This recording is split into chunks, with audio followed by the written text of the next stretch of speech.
लगभग 70 सालों तक सोवियत यूनियन एक ऐसी सुपर पावर थी जिसे कोई टक्कर नहीं दे सकता था। और जब मैकेनिकल माइंड की बात होती थी तो दुनिया को अपनी ताकत दिखाने में उन्होंने बहुत से एक्सपेरिमेंटल डिजाइन्स में इन्वेस्ट किया। लेकिन कुछ व्हीकल्स जो सोशलिस्ट स्टेट से आए थे वो एकदम दिमाग को हिलाने वाले थे, लेकिन गलत वजहों से।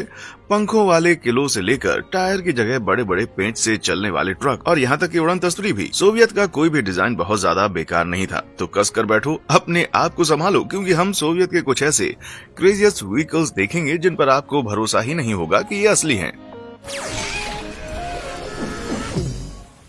The 2B1 OKA। Soviet union में बड़ा हमेशा बेहतर होता है वाला आइडिया 2B1 OKA के बनने से बिल्कुल क्लियर हो गया था। ये बहुत ही बड़ा हुआ। एक्सपेरिमेंटल तोप के मॉडल को 1957 में डिजाइन किया गया था, जब कोल्ड वॉर अपनी चरम पर था। अमेरिका ने कुछ वक्त पहले ही अपना एटॉमिक एनी मोटर लॉन्च किया था, जो कि 280 mm के बड़े एटॉमिक गोले दाग सकता था, जिससे वो एक ऐसा वेगन बन गया था जो जरा छोटे न्यूक्लियर बॉम्ब शूट कर सकता था। इसके बदले में सोवियत सेना ने अपने खुद के दो खुद ही चलने वाले न्यूक्लियर तोप का सिस्टम बना लिया, और जैसा कि आपने शायद अंदाजा लगा ही लिया होगा, उनमें से एक बहुत ज्यादा इंसेन था 2B1 OKA। इस कैनन का बैरल डराने वाला 65 फीट लंबा था और दूसरी तरफ पूरा शेरमैन टैंक बस 20 फीट होता था। इस चौंका देने वाले साइज में बैरल 420 mm राउंड फायर कर सकता था, जिसका वजन 1650 पाउंड था, और वो 28 मील दूर एटॉमिक एक्सप्लोजन कर सकता था। अनफॉर्चुनेटली ओके के लिए उसकी बड़ी गन भी एक बड़ी प्रॉब्लम थी। एक बड़े पियानो से भी ज्यादा वजन वाले राउंड की वजह से, कैनन के मेहनत वाले लोडिंग प्रोसेस की वजह से ओके हर 5 मिनट में बस एक बार ही फायर कर सकता था। इसके अलावा उस बड़ी तोप के कैनन को संभालना पूरे व्हीकल के लिए बहुत मुश्किल काम था। स्टील की चेसेस हर शॉट में टूट जाती थी और यहाँ तक कि उसके गियर बॉक्स के भी टुकड़े कर देती थी। शुगर है इस खतरनाक डिजाइन को 1960 के दशक में छोड़ दिया गया था, जब बड़ी गन्स ने बड़ी मिसाइलों के लिए रास्ता खोल दिया था। लेकिन भले ही इसका इस्तेमाल कभी भी लड़ाई में नहीं किया गया, लेकिन मैं शर्त लगा सकता हूं कि सोवियत के दुश्मनों को डराने के लिए इसको निकालना ही काफी रहा होगा। The 1K-17 Shweti। अगर साई-फाई फिल्मों की तरह सोचो तो फ्यूचर की लड़ाई में हर डायरेक्शन में लेजर्स निकलते हुए दिखाई देंगे। और अब जब आज की मिलिट्रीज लेजर टेक्नोलॉजी डेवलप कर रही हैं, तो एक सोवियत व्हीकल है जो पहले से ही फ्यूचर की लेजर लड़ाई के लिए बनाया गया है। ये है 1K-17 Shweti, जिसे सोवियत लेजर टैंक की तरह भी जाना जाता है। इसे 1970 के दशक में बनाया गया था। हालांकि इसे दुश्मन के अंदर छेद करने के लिए नहीं बनाया गया था। टैंक के चेसिस के ऊपर लाइन से 13 लेजर थी, जो कि सिंथेटिक रूबी, जिसका वजन लगभग 30 किलो था, उससे बना एक फोकस किया हुआ पावरफुल लाइट थी। जब लेजर को एक साथ चलाया जाता था तो सेडी दुश्मन के व्हीकल्स और मिसाइलों पर लगे ऑप्टिकल सेंसर्स को नष्ट कर सकता था, और यहाँ तक कि दुश्मन के सैनिकों को एक बार में अंधा भी बना सकता था। अब मैं इसे कहूंगा अल्टीमेट लेजर टैंक, लेकिन ये दूसरी दुनिया का हथियार कई अच्छी वजहों से कभी लड़ाई में गया ही नहीं। सबसे पहले रूबी, जो एक बड़े माइक्रोवेव ओवन से भारी होते हैं, उनको बनाना बहुत महंगा होता है, और दूसरा, अगर इसे पैदल सेना के साथ इस्तेमाल किया जाता तो वे जिनेवा कन्वेंशन के अंधा करने वाले लेजर हथियारों के नियम को तोड़ देता। जैसे लड़ाई काफी नहीं थी, जो इसका इस्तेमाल करके उन्हें बहुत सारे शक्तिशाली दुश्मन और मिल जाते। इसलिए ये अच्छी बात है कि जब 1991 में सोवियत संघ खत्म हुआ तो जोर शोर से बन रहे लेजर टैंक प्रोडक्शन के प्लान्स भी रुक गए। ठीक है, अब मैं एक फटाफट पोल करना चाहता हूँ। अगर आपके पास ओके की 65 फीट की गन या जिनेवा कन्वेंशन तोड़ने वाली स्वेटी के लेजर्स के बीच कोई एक चुनना हो तो आप किसको चलाना पसंद करेंगे? खतरनाक ओका के लिए इस लाइक बटन को दबाएं और अंधा करने वाले स्वेटी के लिए उस सब्सक्राइब बटन को दबाएं। अगर दोनों को चुनना है तो फिर दोनों को दबा दो। अच्छा, तो कहाँ थे हम? The ज़ेवनो project. 1930 के दशक में फर्स्ट वर्ल्ड वॉर खत्म होने के लगभग एक दशक बाद सोवियत रशिया ने महसूस किया कि आसमान फ्यूचर में लड़ाई का मैदान होगा। इसलिए तो उन्होंने एक्सपेरिमेंटल एयरक्राफ्ट बनाने शुरू कर दिए। अगर सेकंड वर्ल्ड वॉर होने वाला हो तो एक बात बताऊं, वो हो भी गया। अब रूस लड़ाई को हवा में लड़ने के लिए तैयार था, लेकिन उनके बनाए गए व्हीकल्स में से एक मिलिट्री मशीन के बजाय उड़ने वाले सर्कस की तरह लग रही थी। ज़ेवनो प्रोजेक्ट, जिसे चेन लिंक प्रोजेक्ट भी कहा जाता है, जो बॉम्बर शामिल था, जिसे स्पेशली मॉडिफाई किया गया था। बम नहीं बल्कि छोटे फाइटर प्लेन्स ले जाने के लिए। ये फ्रंट लाइन पर फ्यूल बचाने का एक out of the box plan था, क्योंकि बॉम्बर्स छोटे फाइटर प्लेन्स के कंपैरिजन में ज्यादा फ्यूल एफिशिएंट या कहूं कि ज्यादा माइलेज देते थे। टेक ऑफ के बाद फाइटर प्लेन्स कुछ स्पेशल जुड़ने वाली टेक्निक का इस्तेमाल करते हुए उड़ते थे और इस बड़े प्लेन के साथ जुड़ जाते थे, और एक बार जब वे जुड़ जाते थे तो बॉम्बर उन्हें लड़ाई में उड़ा ले जाता था और रास्ते में उन्हें रिफ्यूल भी कर देता। इन हर एक कमाल की मोटर शिप में 5 फाइटर प्लेन्स हो सकते थे और प्रत्येक फाइटर प्लेन 1000 पाउंड बॉम्ब से भरा हुआ था। इसलिए अगर आपने इनमें से किसी एक चीज को आसमान में देखा है तो आप जानते हैं कि आप पूरी तरह से मुसीबत में। भले ही इन क्रिएटिव कलाकारी का सेकेंड वर्ल्ड वॉर की शुरुआत में सक्सेसफुली यूज किया गया था, लेकिन ज़ेवनो प्रोजेक्ट को और नहीं चला गया। लड़ाई के वक्त टेक्नोलॉजी की वजह से ये प्लेन्स जल्दी ही गायब हो गए। उनकी जगह state of the art fighter jets ने ले ली। ठीक है, डिजाइन ने मिलिट्री के साथ उड़ान नहीं भरी, लेकिन मैं सोच रहा हूँ क्या इस प्रोजेक्ट को सोवियत सर्कस में भी जगह मिली। Antonov A40। सोवियत ने भले ही उस मजबूत उड़ने वाले सर्कस को छोड़ दिया हो, लेकिन वे एक क्रेजी एयरक्राफ्ट डिजाइन से बिल्कुल भी नहीं थके थे। मुझ पर यकीन नहीं होता तो बस अपनी आंखों को अनबिलीवेबल एंटोनोव A40 के लिए खुला रखिए। क्या ये चिड़िया है? क्या ये एक प्लेन है? नहीं, ये पंखों वाला टैंक है भाई। ये सरप्राइजिंग सोवियत प्रोटोटाइप लगभग 80 साल पहले ये समझने के लिए बनाया गया था कि क्या एक टैंक को सीधे लड़ाई के मैदान में उड़ाकर ले जाना पॉसिबल है। उस वक्त सोवियत परीक्षण कर रहे थे कि क्या बॉम्बर्स का यूज टैंक्स को लड़ाई की सिचुएशन में बिल्कुल बीच में गिराने के लिए किया जा सकता है। इनमें से कुछ टेस्ट में टैंक्स को पानी में गिराया गया, यह देखने के लिए कि उससे उनका कितना नुकसान हुआ। लेकिन 1942 में Soviet glider designer Oleg Antonov इस आइडिया को एक कदम और आगे लेकर गए। उन्होंने बायप्लेन पंखों और एक जुड़वा पूंछ से बना एक अलग किया जाने लायक झूला बनाया, जिसे एक हल्के टैंक के चेसिस पर जोड़ा जा सकता था। अब A40 को फिर एक बॉम्बर के पीछे ले जाया जा सकता था और दुश्मन के इलाके में ग्लाइडिंग करते हुए छोड़ा जा सकता था, जहां ये अपने पंख छोड़कर एक नॉर्मल टैंक की तरह लड़ सकता था। हालांकि A40 की पहली उड़ान के बीच टैंक के बहुत ज्यादा ड्रग की वजह से बॉम्बर को इसे जल्दी छोड़ने के लिए मजबूर किया गया। ये एक प्लेन की बजाय एक लंगर ज्यादा था। भले ही टैंक उसका ड्राइवर गिरने से बचने में कामयाब रहे, लेकिन प्रोजेक्ट नहीं। वैसे तो ये गिरा एक कन्वेंशनल वेपन सिस्टम के फेवर में, लेकिन ये उस बेचारे टैंक ड्राइवर के लिए बहुत बड़ा रिलीफ रहा होगा, ये मुझे यकीन है। द मिल्मी-10। अब जब सोवियत मिलिट्री कुछ सीरियस हैवी लिफ्टिंग करना चाहती थी तो उन्होंने मिल्मी-10 हेलीकॉप्टर का आविष्कार किया। हेलीकॉप्टर और मकड़ी के प्यारे बच्चे की तरह दिखने के बावजूद इस हेलीकॉप्टर के लंबे पैर बिल्डिंग पर चढ़ने या बादलों के बीच जाले बुनने के लिए नहीं थे। इसे 1950 के दशक में एंड में बड़े बल्कि लोड को ढोने के लिए डिजाइन किया गया था, क्योंकि उस वक्त यूनियन के सबसे बड़ा हेलीकॉप्टर मिल्मी-6 में कुछ चीजें फिट नहीं होती थी। मी-6 13 टन से थोड़ा ज्यादा उठा सकता है, जबकि मी-10 के हल्के डिजाइन और बाहरी प्लेटफॉर्म की वजह से ये 15 टन तक ऑड शेप के इक्विपमेंट्स लोड कर सकता है। उन लंबे बांस जैसे पैरों से ये लगभग 30 फीट ऊंचा बन जाता है। हेलीकॉप्टर चीजों को पकड़ सकता था, उन्हें अपने धड़ से जोड़ सकता था और बांधकर सारी चीजों के साथ उड़ सकता था। यह ट्रकों और बसों से लेकर पूरी बनी इमारतों को भी ले जा सकता था। यह देखने के लिए एक अजीब और स्ट्रेंज था कि मी-10 को दुनिया भर में डेमोन्स्ट्रेशन और एयर शोज में अपने यूनिक फीचर्स को शो ऑफ करने के लिए दिखाया गया था। भले ही इस अजीबोगरीब फ्लाइंग प्लेन डिजाइन का मास प्रोडक्शन शुरू नहीं हुआ, लेकिन 1960 में 55 मी-10 बनाए गए और कुछ अभी भी 2013 तक यूज हुए थे। मुझे लगता है कि अच्छे पैर कभी भी आउट ऑफ स्टाइल नहीं होते भाई। दी K-84 एक्टरेनबर्ग। 1950 से 1997 तक सोवियत यूनियन और बाद में रशिया ने कुल 245 न्यूक्लियर से चलने वाली सबमरीन बनाई थी। ये सभी देशों के टोटल के कंपैरिजन में भी ज्यादा थी, लेकिन सोवियत के सबमरीन के ऑब्सेशन ने हिस्ट्री में सबसे वर्स्ट न्यूक्लियर डिजास्टर्स की वजह बन सकती थी। 2011 में nuclear powered ballistic missile submarine K-84, जिसे एक्टरेनबर्ग के नाम से भी जाना जाता है, उसे सर्विस करते हुए ही रोक दिया गया था। 1982 में बनी लगभग 550 फीट लंबी सबमरीन जो 2 न्यूक्लियर रिएक्टर से चलती थी और 16 न्यूक्लियर मिसाइल तक ले जा सकती थी, लेकिन कुछ रूटीन वेल्डिंग करते हुए अगले घुमाव के चारों ओर लकड़ी के ढांचे के साथ एक खतरनाक आग लग गई। यह जल्दी से सबमरीन में ही फैल गई और पूरे दिल को रोक देने वाले दिन के लिए फायर फाइटर्स ने आग पर काबू पाने के लिए स्ट्रगल किया। सबमरीन उस वक्त बस 4 न्यूक्लियर मिसाइल ले जा रहा था, लेकिन अगर यह फट गया होता तो यह 1986 में हुए इनफेमस चेरनोबिल मेल्टडाउन के कंपैरिजन का एक न्यूक्लियर एक्सीडेंट होता। धमाके से पूरी एक एक करके बिल्डिंग ही उड़ गई थी। ये बहुत ही खतरनाक हो सकता था कि K-84 को धीरे धीरे रिपेयर किया गया था, जिससे सबमरीन का बहुत बड़ा सोनार एरे दिखने लगा। वो एक न्यूक्लियर डेथ ट्रैप हो सकता है। लेकिन क्या किसी और को भी लगता है कि ये डिज्नी फिल्म अटलांटिस के उस कूल शिप की तरह दिख रहा है? वैसे तो ये एक साई-फाई एडवेंचर की तरह लग रहा है, पर वो बड़ा बल्ब सच में सोनार एरे का एकॉस्टिक चेंबर है। इसका यूज सोनार इक्विपमेंट से निकलने वाली साउंड वेव्स को एनालाइज करके विजुअल डेटा में ट्रांसलेट करने के लिए किया जाता है, ताकि सबमरीन पानी के भीतर नेगेटिव कर सके। यह देखने में कूल है। ये चेंबर हाईली फ्लेमेबल लिक्विड से भरा हुआ था जो इंसिडेंट में लगभग जल गया था। मुझे नहीं पता कि क्या पागलपन है यार, ये फैक्ट कि ये सबमरीन पार्शियली बॉम्ब से बने बॉम्ब है या सोवियत यूनियन के पास एक बार उनमें से 245 थे।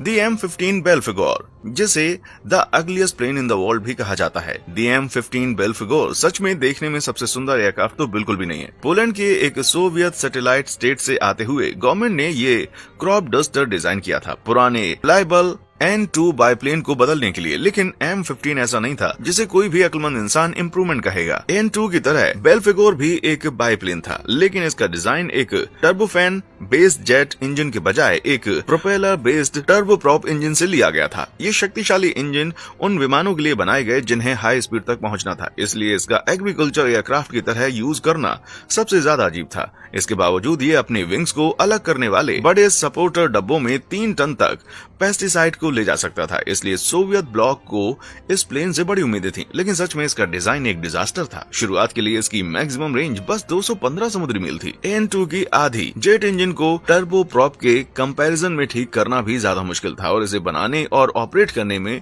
बहुत ही ज्यादा कॉस्टली था। और ऊपर से इसके फंकी फ्यूजलेज डिजाइन ने बेल्फिगोर को बस क्रॉप डस्टिंग के लिए ही लिमिट कर दिया। दूसरे वर्ड्स में बोलूं तो ये प्लेन अजीब, हाई मेंटेनेंस और बस एक काम करने वाला महंगा टट्टू था, जबकि यूनियन ने उस जैसे हजारों बनाने का प्लान बनाया था। पोलिश पलने का प्रोडक्शन 1981 में रोक दिया गया। भगवान का शुक्र है भाई। द लंड क्लास एक्रोनोप्लेन, कोल्ड वॉर या किसी भी एरा के टाइम से सबसे अनयूजुअल व्हीकल्स में द लंड क्लास एक्रोनोप्लेन एक व्हीकल होना चाहिए। 144 फीट के विंग्स के साथ 242 फीट लंबे ये बिजारे बीस्ट एक स्टैंडर्ड अमेरिकन फुटबॉल फील्ड में ही फिट हो सकता है। आप उन विंग्स और जेट इंजन से सोच सकते हो कि ये कोई सोवियत एयरक्राफ्ट है, लेकिन ये अमेजिंग मशीन एक्चुअली एक बोट प्लेन हाइब्रिड है। आसमान में ले जाने या समुद्र के पार जाने के बजाय एक्रोनोप्लेन विंग इन ग्राउंड इफेक्ट नाम की किसी चीज को एक्सप्लॉइट करता है। जैसे ये जमीन के पास उड़ता है, इसके स्पेशल शेप के विंग्स और इसके नीचे के सरफेस में हवा का प्रेशर बनता है। ये प्लेन के नीचे एयर का एक कुशन बनाता है, जिससे पूरा व्हीकल लेक या ओशन के सरफेस पर सिर्फ इंच भर फ्लोट करता है और 8 टर्बोजेट इंजन के सामने की ओर माउंट करके ये बेमो 340 मील प्रति घंटे की टेरिफाइंग टॉप स्पीड से ट्रेवल कर सकता है। इतना ही नहीं, बल्कि इसके शीर साइज का मतलब था कि ये 110 टन से ज्यादा वेट ले जा सकता है, इसलिए इसमें एक प्लेन की स्पीड के साथ एक शिप की कैपेसिटी भी थी।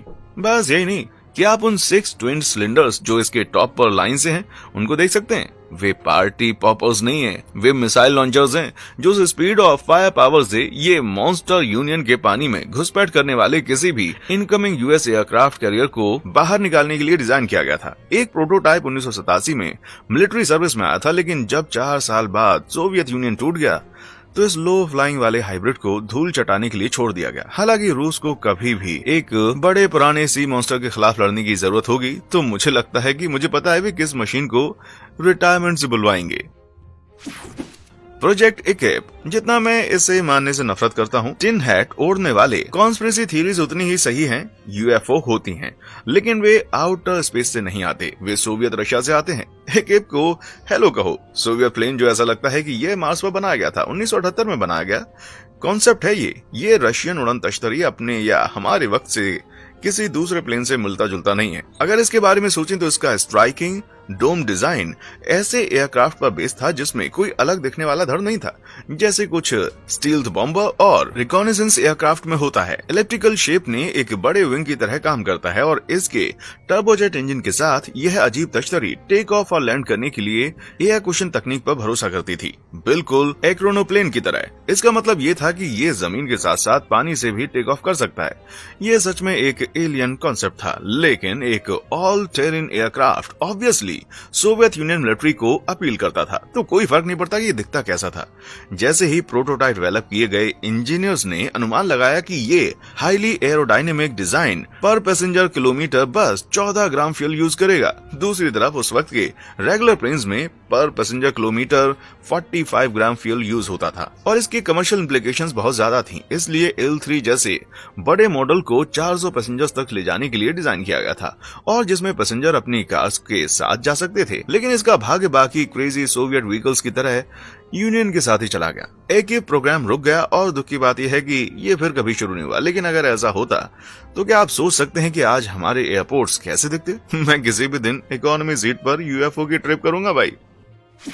दी बाटनी ब्रू VVA-14 इन एक्सपेरिमेंटल सोवियत व्हीकल्स में से बहुत सारे ऐसे दिखते हैं जैसे उन्हें सीधे साई-फाई फिल्मों से निकाला गया है, लेकिन दी बाटनी ब्रू VVA-14 ने शायद किसी को इंस्पायर किया हो। ये स्टार वॉर्स के फेमस मिलेनियम फैल्कन से काफी मिलता जुलता है, लेकिन इसे 1972 में बनाया गया था। स्टार वॉर्स के सिल्वर स्क्रीन पर आने के ऑलमोस्ट 5 साल पहले। ऐसा लगता है कि जॉर्ज लुकास के पास एक्सप्लेन करने के लिए बहुत कुछ है। VVA का वर्टिकल नो व्लेट्यूशिया एम्फीबिया या vertical take off amphibious aircraft. अगर आप मेरी तरह रशियन लैंग्वेज में फ्लुएंट नहीं है तो जैसा कि इसके टाइटल से पता चलता है, ये पानी से टेक ऑफ कर सकता है और 33,000 फीट तक की ऊंचाई पर उड़ सकता है। लेकिन ये ओशन वेव्स पर भी कुछ ही फीट उड़ सकता था, जो पहले ही मेंशन किया गया था। Wing in the ground effect का यूज करके ये ऐसा कर सका, जिसकी वजह ये 2 बड़े पॉड्स हैं जिन्हें आप इसके धड़ से जुड़े हुए देख सकते हैं। फ्रंट में लगे 2 इंजन्स ने धड़ और पॉड्स के बीच एक एयर कुशन बनाया, जो कि हवा को एग्जॉस्ट से नैरो चैनल्स में भेजकर बनता था, जिससे विमान वेव्स पर तैर सके। इसे यूएसए के पोलराइज सबमरीन मिसाइल को डिस्ट्रॉय करने के लिए इस सी स्ट्राइकिंग एबिलिटी की जरूरत थी, जिसने कोल्ड वॉर में सोवियत यूनियन को रात में जगाए रखा। शुरुआत में VVA-14 को वर्टिकल टेक ऑफ और लैंडिंग एबिलिटी के लिए 12 लिफ्ट इंजन के साथ डिजाइन किया गया था, लेकिन ये कभी इंस्टॉल नहीं किए गए और 1974 में इसके डिजाइनर के मरने के बाद ये प्रोजेक्ट एक दीवार से टकरा गया। बनाए गए 2 प्रोटोटाइप 1987 में रिटायर हो गए थे। हालांकि उनकी legacy clearly star Wars franchises में बनी रही। ZVM-2901 ओल्ड टेरियन व्हीकल्स को ऑफ रोड में सबको जीतने के लिए डिजाइन किया गया है। ह्यूज व्हील्स या कैटरपिलर टेक्स के साथ वे किसी भी तरह के इलाके में फटाफट काम कर सकते हैं और ऐसा करने में इनक्रेडिबल कूल लगते हैं। लेकिन 1970 के दशक में आउट ऑफ द बॉक्स सोचने के एफर्ट में सोवियत रशिया के इंजीनियर्स ने स्क्रू से चलने वाले ZVM-2901 को बनाया। उन्होंने UAZ-452N से कैब को 2 ह्यूज होलोज स्क्रू ड्राइव्स के साथ जोड़ा, जिसके ब्लेड टेरिन में खुदाई करते और व्हीकल को उसके ऊपर ले जाते। रिजल्ट एक ऐसा व्हीकल था जो घने दलदल मीलों कीचड़ में से हल की तरह चला सकता था और यहाँ तक कि पानी के ऊपर तैर भी सकता था। हालांकि वो पार्शियली अनस्टॉपेबल था। स्क्रू का यूज करने से व्हीकल की स्पीड कम हो जाती थी। 152 हॉर्स पावर इंजन के साथ ये बस 15 मील प्रति घंटे तक ही जा सकती थी और पानी में बस 6 मील प्रति घंटे तक ही क्रूजिंग कर सकती थी। ये कैस्लर्स मार्श स्क्रू एम्फीबियन जैसे हिस्ट्री के सिमिलर स्क्रू प्रोपेल डिजाइन पर बेस्ड था, जिसे उन हंसाने वाली लो टॉप स्पीड की वजह से छोड़ दिया गया था। लेकिन इसने सोवियत रशिया को उस पर वार करने से नहीं रोका, जबकि experimental design incredibly eye catching था। व्हीकल स्पीड और ट्रैक और टायर वाले व्हीकल की एप्लीकेशन यूजेस काफी बेहतर थे और इसलिए दुख की बात है कि ये स्क्रू डिजाइन पास्ट में छोड़ दिया गया था। दी कैलोनिन K7 आज 100 फीट वाले प्लेन्स बहुत ही आम हैं। आपको बस इतना करना है कि ऊपर देखें और आपको एक कमर्शियल लाइनर दिखाई देगा, जैसे कि बोइंग 747, जिसके पंख लगभग 200 फीट तक फैले हुए हैं। लेकिन 1930 के दशक में राइट ब्रदर्स ने यह साबित करने के ठीक 30 साल बाद कि आदमी उड़ सकता है, सोवियत रशिया ने कैलोनिन K7 नाम के मेगा मॉन्स्ट्रोसिटी को बाहर निकाला। इसमें 170 फीट से ज्यादा का विंग और ऑलमोस्ट 5000 स्क्वायर फीट का एक विंग एरिया था, जो कि B-52 बॉम्बर से बड़ा है। यह शुरू में 7 प्रोपेलर इंजन से चलने वाला था, जिसमें 6 विंग्स के साथ और इसके एक पीछे लगाया गया था। लेकिन जब इसे बनाया जा रहा था, ये अपने मैक्सिमम टेक ऑफ वेट को पार कर गया और 2 और इंजन्स को विंग्स के साथ जोड़ा जाना था। एक बार बनने के बाद लगभग 27 टन उड़ने वाला ये किला दुनिया का सबसे बड़ा विमान था, लेकिन इसकी कॉन्फ़िगरेशन की वजह से इसका यूज अलग मिशन के लिए किया जा सकता था, जैसे कि ट्रूप ट्रांसपोर्ट या गनशिप या बॉम्बर की तरह। सो इसमें 120 लोगों को या लगभग 21 टन बम ले जाने की कैपेसिटी है। अनफॉर्चुनेटली ये कभी बैटल में नहीं गया। K7 फ्लाइट के प्रिंसिपल उस समय की टेक्निक के लिए एडवांस थे और अकेला प्रोटोटाइप डिजास्टरसली क्रैश हो गया और टेस्टिंग में जल गया, जबकि सोवियत यूनियन को इस तरह के बॉम्ब आइडिया की टेस्टिंग करने के लिए पॉइंट मिलते हैं। ये उड़ने वाला किला एक डेफिनेटली फ्लाइंग फेलियर था। दी टस्वार टैंक अब ये अगली मशीन सोवियत नहीं हो सकती, लेकिन आप डेफिनेटली बता सकते हैं कि रशिया में बनाई गई थी। फर्स्ट वर्ल्ड वॉर के बीच में रशियन इंजीनियर्स ने गन्स के साथ एक 3 स्टोरी घर की हाइट का एक टैंक बनाने का डिसाइड किया, जो पूरे जंगल को मिटा सकता था। बड़े सामने के पहिए 30 फीट डायमीटर के थे और इसकी मेन बॉडी एक पीछे के व्हील से जोड़ने के लिए लगभग 60 फीट पीछे तक स्ट्रेच थी। कैनन्स और मशीन गन से भरे 2 टावर ऊपर उठी हुई गाड़ी के ऊपर और नीचे लगे थे और केक पर चेरी की तरह एडिशनल मशीन गन्स टैंक को पैदल थल सेना से बचाने के लिए व्हील्स के हर एक तरफ लाइन से लगी थी। यह किंग ऑफ ऑल टैंक्स था और इसलिए उन्होंने इसे टुसाड टैंक या इंग्लिश में किंग टैंक नाम दिया। लेकिन इस मैड आइडिया ने इस कोलोसल डिजाइन को इंस्पायर किया। उस वक्त Russian eastern front trench system को तोड़ने का रास्ता ढूंढ रहे थे। ट्रेडिशनल ट्रैक्स वाले टैंकों के बजाय उन्होंने बड़े स्केल पर बड़े स्पोक्ड व्हील्स के साथ एक्सपेरिमेंट करने का डिसाइड किया। लेकिन इस 60 टन स्टील बेहेमोथ का बैटलफील्ड में जाना तय नहीं था। शुगर है खराब इंजीनियरिंग का। वो पीछे के छोटे व्हील्स का टैंक के वजन का बहुत ज्यादा वेट झेलने में और नरम जमीन या खाई में फंसने का खतरा था। फिर अपने टेस्टिंग फेज में यह शर्म से खेत में फंस गया और उसे खोदकर नहीं निकाला जा सका। टुसाड टैंक पूरे वॉर में वहां जंग खा रहा था जब तक फाइनली 1923 में इसे स्क्रैप नहीं कर दिया गया। अब इसे कहते हैं एक बड़ी बर्बादी। The evolution of mass drugs. पहले 1954 में मिन्स्क ऑटो ज़ेवॉड, छोटा करे तो MAZ, सोवियत रूल्ड मिन्स्क में बनाया गया था। इस फैक्ट्री ने सोवियत मार्केट में कुछ सबसे रिलायबल और डिजर्व ट्रैक्टर्स का प्रोडक्शन किया जो अक्सर व्हीकल्स को ऑल टेरेन ट्रक्स में बदल देते थे जो मैसिव लोड्स ले जा सकते थे, जैसे मैज 529 सीमेंट मिक्सचर से लेकर आइस विंग तक। ये यूनिक्सियल इंजन लगभग 34 टन तक का कुछ भी टो कर सकता था। इसने सोवियत मिलिट्री के अटेंशन को अपनी ओर खींचा, जिसने फैक्ट्री के पहले बाइक्सियल व्हीकल मैज 535 को शुरू किया। और ये भाई 8 का 20 ट्रैक्टर खाद नहीं डालता बल्कि हथियार पहुंचाता है। लगभग 30 फीट लंबा और 10 फीट चौड़ा, ये 8 टन तक वजन उठा सकता था, जिसका मतलब था कि ये टैंक से लेकर मैसिव मिसाइल्स तक कुछ भी ले जा सकता था। लेकिन ये मैस की फाइनल फॉर्म नहीं थी। 1960 के दशक में जैसे ही सोवियत यूनियन ने बड़ी बैलिस्टिक मिसाइल बनाना शुरू किया, उन्हें ले जाने के लिए मैस 543 बनाया गया। जैसा कि आप देख सकते हैं, सामने के केबिन को 2 पार्ट्स में डिवाइड किया गया था। वैसे ये बस लेफ्ट बॉक्स से चलता था। ट्रक के बीच में छोड़े गए हिस्से ने इसे हॉरिजॉन्टली सेंसिटिव लोड ले जाने की जगह दी, जिसका वजन 15 टन तक था। हालांकि वे यहीं पर नहीं रुके। जैसे जैसे रॉकेट्स का साइज बढ़ता गया, वैसे वैसे मैस भी, जिससे एस्टोनिशिंग 12x12 मैस 547 बना। ये 6 एक्सल ट्रक सरप्राइजिंग 62 टन का लोड ले जा सकता था और इसके 625 हॉर्स पावर के इंजन के साथ 24 मील प्रति घंटे की टॉप स्पीड से भी आगे बढ़ सकता था। लेकिन फिर किसी तरह रॉकेट और भी बड़े हो गए और ऐसा ही मैज ने किया। अगला सक्सेसर मैज 7904 100 फीट लंबा, 20 फीट चौड़ा था और 200 टन के टेरिफाइंग वेट वाली मिसाइल्स को ले जा सकता था। वाह, वे केबन इतने दूर हैं कि ये ट्रक आइस एज के स्लॉट से मिलता जुलता है। लेकिन क्या वे वहीं पर रुके? बिल्कुल नहीं।